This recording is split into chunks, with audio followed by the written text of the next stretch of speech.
So I threw a Christmas party that was pretty fun, successful, had a great time.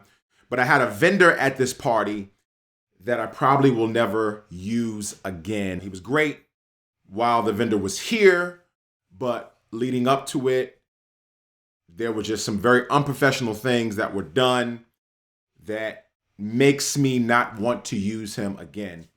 And you may be doing the same thing to your clients and don't even realize that you're doing some things that are unprofessional, that your client will not use you again. Here are a few things that you might be doing that makes you unprofessional. Let's get it. Hi, my name is Sean Slaughter, real estate agent and investor, and my mission is to help new real estate agents and entrepreneurs level up. You know, in this business of entrepreneurship and being in real estate, I see so much unprofessionalism, it is ridiculous. And when I talk to different entrepreneurs that are new, maybe been in for a year or two or three, or even new agents, they're doing things and making excuses and don't even realize that those excuses or those things that they're doing are giving off an air of unprofessionalism. And a lot of times when you're unprofessional, your clients will say, hey, thank you very much. All right, thank you so much. Thanks for getting me this house. And will be like, I will never use him again. Most of the time, they will not say anything to you, which is why one thing that you may want to do when a transaction closes or you sell a product or whatever, you may want to send a review, right? Send me a review. I send my clients that I close on a Zillow review so that they can fill out and just tell the world how I've done. If they don't fill it out, then I'll email them maybe one or two more times. And by that third time, I'll ask them, hey, you haven't filled the review out. Is there something else I could have done better? But here are 5 things that you're doing that make you seem very unprofessional to your clients. Number 1, you're late. This is my pet peeve. You are late. If you have a showing at 4 o'clock, show up at 3:50. Especially if your buyers are excited, they're going to get there early. Sometimes buyers show up late. Many times buyers show up late, but it does not give you an excuse to be late. Being late is a sign of unprofessionalism because it is a signal that you do not take other people's time seriously. But when you're on time, that's an energy that you're giving off that says, I'm ready, I take you seriously, let's go do this. So please do not be late. I have this thing that I call playing defense against yourself. If you know you're late, do certain things like I used to do, where I used to set my clocks 15 minutes ahead of time so that I can be on time early. Or set a reminder on your to-do or your calendar, or set it on all 3, all 4, whatever, just so that you can be reminded, you know what time to leave, but please don't be late. Number 2, you're unprepared. When I show up for a listing appointment or a buyer's appointment, I typically have a bunch of different documents. I've actually created, see if I can find one here. Well, this is not it. It kind of looks like this. This is my for sale by owner backup plan. But I have something that looks just like this that I use. So it's a booklet that I use for my listings and for my buyers.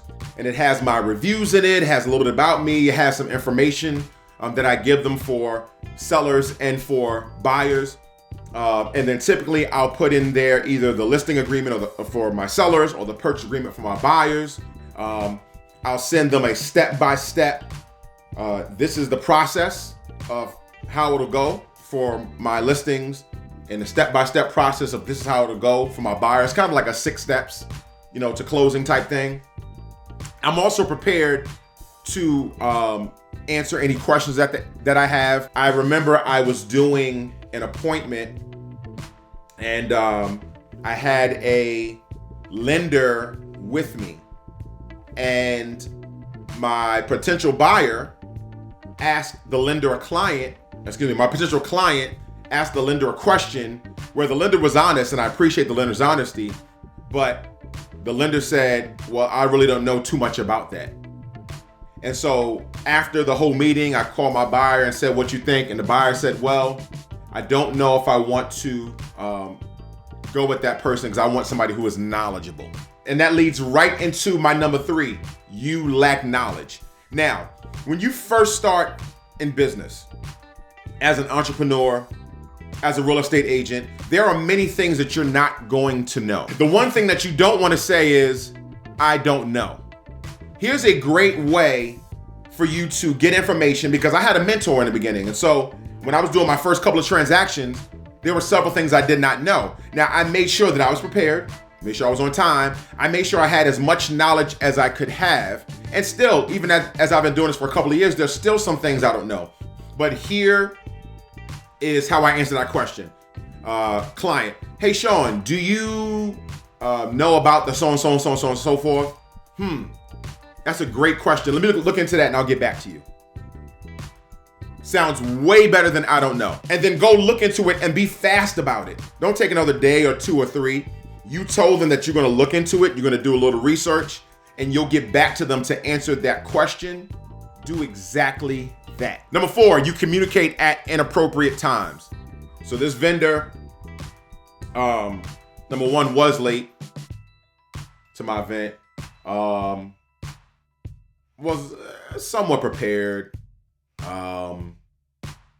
But because I guess the vendor was rushing, was a little less prepared than they should have been, and then communicated at inappropriate times. Vendor texted me at 2:30 in the morning. Like, what in the world? I typically don't text my clients before 9 or after 7. If I want to send my client something very late or very early, I'll send it in an email. Texting is a very personal thing. And so you ever lay in bed and it's like 10:45 and you're laying with your significant other and you get a text at 10:45, you be like, what in the world? Right? You say that, who in the world is texting me? It better be a family member, because it's not a family member. It's like, why are you texting me this late? Right? And that was my question. Now, luckily, I didn't get that text at 2:30 in the morning. I got that text when I woke up the next day at like 6:30 in the morning. But I said, why in the world are you texting me this late? It was so inappropriate. Just make sure you're texting your client at appropriate times. And you may want to ask, what are the best times to contact you? What is a time that is too early? What is a time that's too late? You know, ask your client, let them tell you.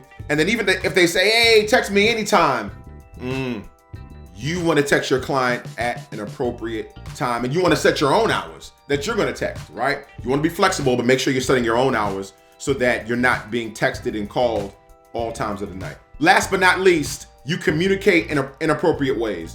Now, this could mean language, using curse words, sometimes using slang, even though that's not bad once you've gotten comfortable with a client and connected with a client, but you got to be really, really careful on that. And you have to really make sure you've read that client well before you start doing that. Because then actually, if you read that client well and that client is really, really cool with you after a couple of meetings, a couple of showings and so on and so forth,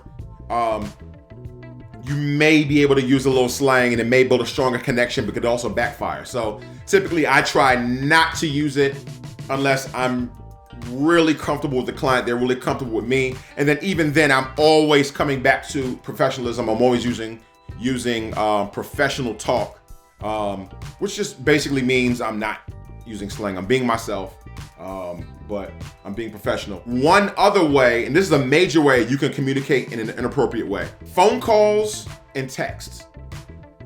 Phone calls are when you have to give pertinent and important information.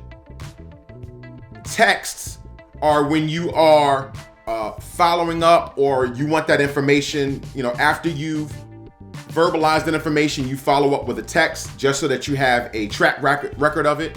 Because texts are very important for me for keeping a track record of the conversations that we had. Sometimes I'll call, if there's something really, really important, like the appraisal came in low. I'm not texting, hey, the house that, we bought, the appraisal came in low. You know what I'm saying? Or if I'm on the listing side, that's really when it's worse, right? Hey, the house that we're selling, the appraisal came in low. I'm not sending that in a text. I'm not sending very important information in a text. I'm calling. The appraisal came in low. What do you want to do? And then based on what we do, I'll follow that up. Hey, just to follow up, the appraisal came in low, and we agreed that we would move forward with that appraisal price. Here's the addendum. The addendum is attached to the sign to adjust that, adjust the purchase price. You just want to make sure you're communicating in appropriate ways. If you have a lot to say, a text might not be best. It's just too much. Another thing that this vendor did was send me some information where, whatever. It was just way too long of a text. Way too long of a text. And one last bonus thing. And this is super important. Let's just say your broker charges an admin fee of $400. And let's say that you pass that brokerage fee on to your client, right? So you basically, tell your closing attorney, hey, our admin fee is $400, and that $400 goes to your broker. If the client did not pay that admin fee, then that money will come out of your pocket.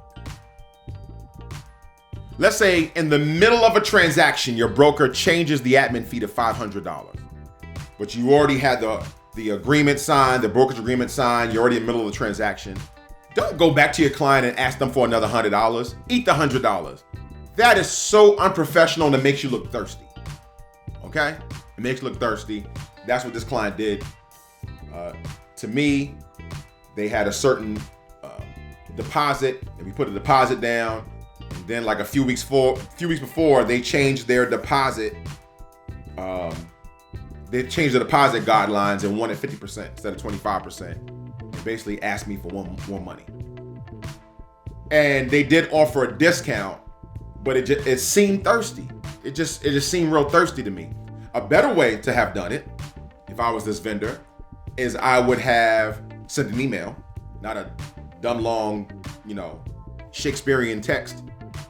I would have sent an email that said, hey, I'm looking forward to coming and doing your party. It's going to be a fantastic time. Also, just want to let you know, being that Christmas is coming up and the holidays are coming up, we are offering a $50 discount for those that pay at least 50% up front, 7 days prior to the party, or 14 days prior to the party, or whatever it is. If you would like to take advantage of this discount, please feel free to go ahead and cash at me, Venmo me, whatever, the additional money to make your deposit 50%, and then we'll take $50 off of your final balance. This is our gift to all of our wonderful clients to say Merry Christmas. Right? Do it like that. Because it makes it seem like you are giving something, not that you're needy, if that makes sense. Please hit that sub button, karate chop that bell, motivators. I appreciate you guys. I love you guys. And this is the House of Motivation, the place where inspiration lives. Peace.